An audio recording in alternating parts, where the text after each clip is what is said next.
Sports utility vehicles are very popular in countries like the US, and the electric versions are becoming more and more readily available with each passing year. But there's just one problem. Nobody really wants them. Or at least not many people are buying them anyway. So what is the problem with e-SUVs, electric SUVs, e-SUVs, whatever you really want to call them? Why are people not really buying them? Well, we got a few theories here on the channel, and let's have a look at this full story as always to go through the details of this. Well, one issue that cannot be put at the door of electric SUVs is performance. Now, of course, some SUVs are really quick when you put your foot down. After all, they have massive engines in the front of them, which more than compensate for their less than ideal aerodynamics and their rather large size. But some manufacturers of electric SUVs make some cars that are absolutely rapid, particularly while getting off the line. Of course, we've talked about it a million times here on the channel, why that is, why electric vehicles are very, very quick when going from 0 to 60 miles an hour, for example. It's all because they are a motor. It's basically on or off. There is no torque curve. There is no delay to the acceleration effectively. It's either all on or all off, and when you put your foot down in an electric SUV, they go really quickly. Just look at Rivian's R1S and R1T. They have over 1,000 horsepower at their disposal, meaning that they can go from 0 to 60 miles per hour in 2.5 seconds.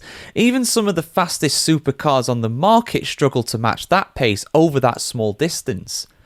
Of course, its top speed will be nowhere near a top-end Ferrari, Lamborghini, or a Corvette, but that is still really quick off the line. But something that's hurting all electric vehicles right now in the United States is the fact that the EV tax credit has gone away. That has automatically meant that every single electric vehicle on the market, every new one, does go now for around $7,500 more expensive than what it did before, because that subsidy has now expired. Some car companies do have their own measures in place to counteract that, either wholly or partly, or in some cases actually more, but that is still something that has very much affected the market and has meant that some people have been put off the idea of buying an electric vehicle, for now at least. And the stats when it comes to sales do back this up as well. The overall EV market share in October 2025 fell by around 2.5% when compared to September. So basically, people are buying less electric vehicles now. And in fact, that means that some people who have made the change to go to an electric vehicle are now going back to internal combustion power cars instead. But it's not been bad news for all electric SUVs. In fact, some have been very popular in the US.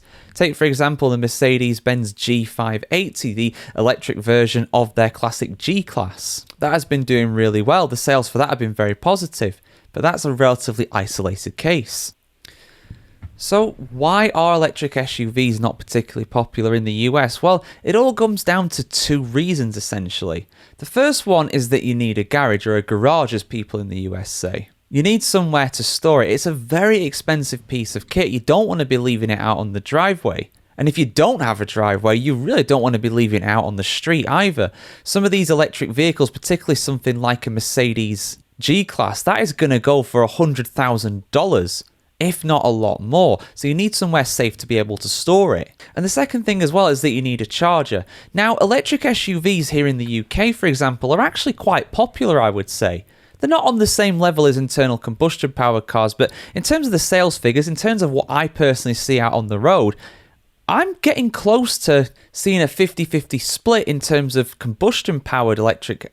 I'm getting close to seeing around a 50-50 split in terms of electric SUVs compared to regular SUVs. Now, the national sales figures may not back that up, but that's just personally what I've observed. And part of the reason for that, I wholly believe, is because the charging infrastructure here in the UK is far better than countries like the US.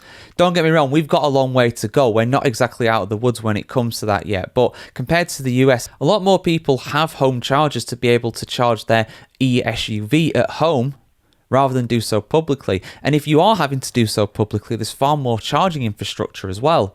That, coupled with smaller travel times and things like that, also help EVs in general in countries like the UK compared to a larger country like the US. But essentially, the charging infrastructure isn't really there in the US for the most part. A lot of people don't already have home chargers, and if you're going to get one installed, that will cost you a few $1,000s to be able to do so. It will pay for itself over time, of course, but the overall cost of doing that up front is something that people either cannot afford or don't want to afford. It's not something they're interested in. And then when it comes to the public charging infrastructure as well, it's even worse, really. Plus, it'll cost you a lot more to do so. So the benefits of getting an SUV, so the benefits of getting an electric car compared to a petrol-powered one, compared to a gas-powered one, it becomes diminished, if not outright wiped out entirely.